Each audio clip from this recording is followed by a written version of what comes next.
Le miracle et le corps, c'est un peu comme des roues d'entraînement sur un vélo. Super utile pour t'apprendre à avancer.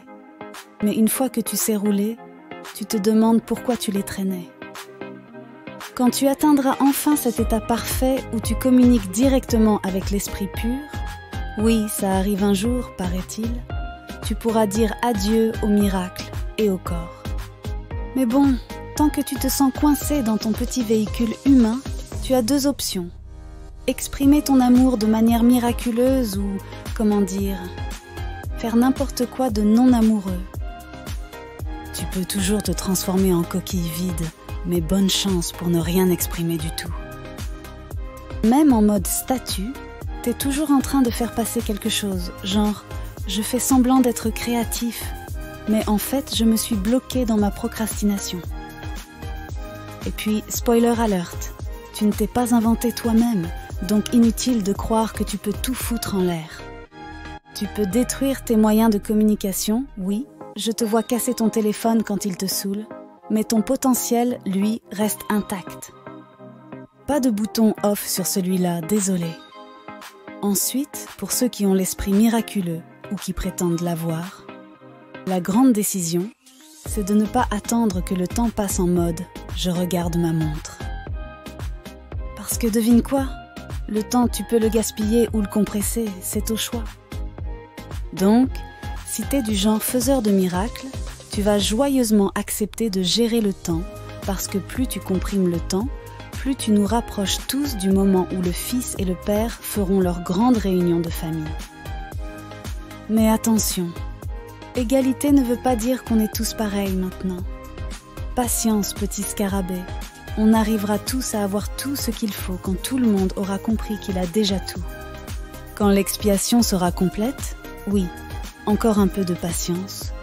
On partagera tous nos talents, un grand buffet à volonté des dons de Dieu. Dieu, c'est pas le genre à faire du favoritisme.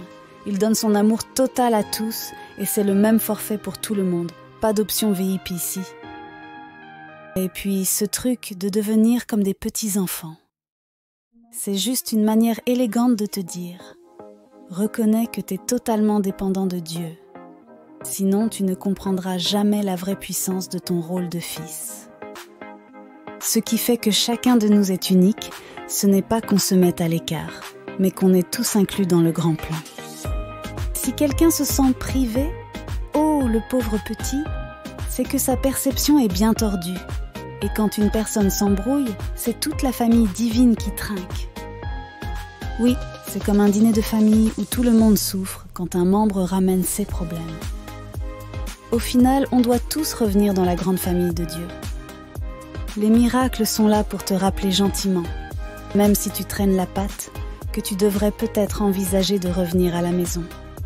Oh, et ce truc de « on ne se moque pas de Dieu », ce n'est pas une menace dramatique. Non, c'est un petit rappel amical. Si tu crois qu'une de ses créations n'est pas sainte, là, tu te moques vraiment de lui. Ce qui est éternel ne change pas à point final. L'esprit pur, parfait et immuable, comme une étoile qui ne bouge jamais. Par contre, l'esprit, lui, peut faire des choix. Servir correctement ou partir en roue libre sous le contrôle d'un tyran intérieur. Si tu te plantes, ton esprit devient une sorte de prisonnière sous la dictature de l'ego. Mais bonne nouvelle, tu peux changer d'avis et décider de te mettre à l'écoute de la véritable autorité. Le miracle, c'est le petit drapeau qui dit que ton esprit a décidé de suivre ma direction et de se mettre au service du Christ. Et l'abondance, c'est juste la récompense naturelle d'avoir fait ce choix malin. Mais attention, arrache toutes ces racines superficielles parce que sinon tu vas te casser la figure. L'idée qu'enfouir plus profondément des racines bidons va les rendre stables ? Illusion totale, mon ami. Quand tu lâches ces fondations foireuses, tu vas te sentir déséquilibré au début. Mais honnêtement, rien n'est plus instable que de vivre la tête à l'envers.